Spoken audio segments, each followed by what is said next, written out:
Look, us Destiny players have this thing, don't we? Where new content hits, we play it, it's novel and it's fresh, and then we overhype it because it's new. 6 weeks later, it's this, it's that, and we've all had enough and we're sick of it. Sure, running an activity over and over and over can only feel so rewarding and fun for a period of time. But I mean it when I say Onslaught is the real deal. We've all wanted a Horde mode in Destiny for a long time, and the idea of doing a defense mode as one final repellent of the Witness's forces before the final shape happens is actually a really smart idea.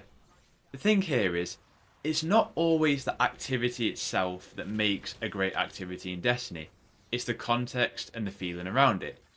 Onslaught feels like the full package for a multitude of reasons that to me is exciting as the player. Here's why I think Onslaught is one of Destiny 2's best activities yet. But before we get into it, if you're looking to stay up to date on Destiny 2, heading into the final saga of the Light and Dark era, be sure to hit that subscribe button as I'll keep you up to date with plenty of videos in the works. Right, let's get into it. Let's start with the obvious, the rewards. I always go back and forth on, was crafting a good idea for the game? Do I like it? Am I fed up of red borders? Are they ideal for when I'm not really feeling the season? I just keep going back and forth. However, one thing I cannot deny is that with Onslaught, the excitement of these shinies. I mean, look, anyone with a history of Destiny would of course be excited to see Mountaintop, Recluse, Midnight Coup, and of course the gun that we're getting a 5th iteration of, the Hung Jury, return. But the idea of these shiny variants is actually exciting because they are what they say they are, which is really rare. When one drops, you really do go straight to it and go, oh, okay, what have I got, what have I got? I'm not a Pokemon guy. I'm not really a collector in games at all, to be honest. But it's been a while since I've been this excited about a loot drop, other than a dungeon or raid exotic drop-in, just because it's rare I get to run those frequently. I think Bungie really have something here with weapon attunement, meaning it's more likely for that weapon to drop that you really want, and the ideas of shinies dropping with dual perks in each slot. It's still RNG, sure, but it feels targeted in a much better fashion. I've heard the complaints about shinies being too rare, but I think Bungie made that crystal clear. Shinies are shinies because they are so rare. The idea isn't for everyone to have a multitude of them, and if you want to own one, there's literally a quest for each gun that guarantees one with a fairly okay roll on each. I'm still of the opinion that, look, I wish it wasn't a weekly rollout of new weapons getting added. For example, as this video goes up, the next two weapons are Mountaintop and Midnight Coup. I don't like this for the fact because these shinies are limited time only, pre-final shape. It is one of my complaints, but Onslaught is great because of the rewards pool that it has with it. Another reason that I'm really feeling it is there's something here for everyone. If you've only got a small chunk of time, run a 10 wave Onslaught. You got yourself an hour free, run a 50 wave Onslaught. You feeling a pretty fair challenge, run it at Legend. Time accommodating options alongside difficulty based ones, and I think the rewards based upon the amount of time spent and which activity you do are fair. I'm yet to finish a 50 Legend run yet, but now Midnight Coup and Mountaintop are coming, that's next on the list for me. I like that too, a shiny can drop from a 10 wave round, and there's no locking people out of the shinies if they don't have the same amount of time to commit at one particular moment. I think what I'm really loving about Onslaught is the experimentation though. For the longest time it's, oh, use this build this season, use this weapon this season, if you're not using this, you're missing out. Of course, Legend has a lot more constraint in this, but Onslaught is the first time I've used my Stasis Hunter for like a year maybe? And I had so much fun doing it.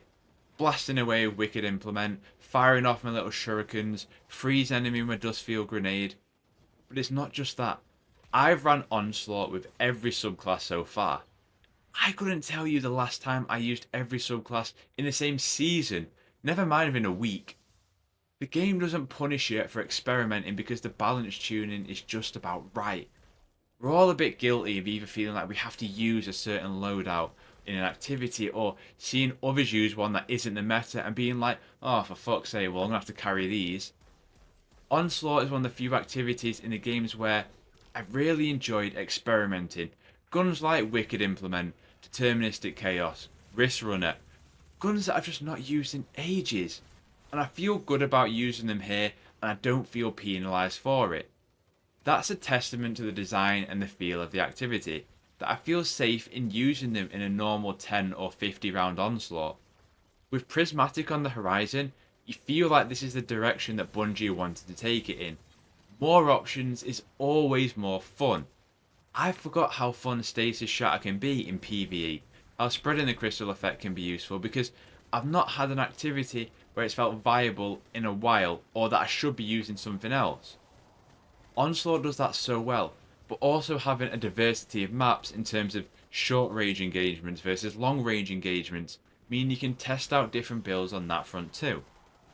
The final aspect of Onslaught that's doing it for me is the strategy of it, figuring out, okay, decoys, turrets, trip mines, what's going to help me defend this ADU the best. For as much as the deck building system in Season of the Witch and Riven's upgrades for the coil were cool, you really feel and see the impact of putting down and upgrading your defences here. Upgrading a decoy to Shaxx level and then having all these enemies horde around Shaxx while you then use your Hunter Tripwire Grenade, throw it in there, decimate them all. Or having multiple turrets really put the work in as far as damage is concerned.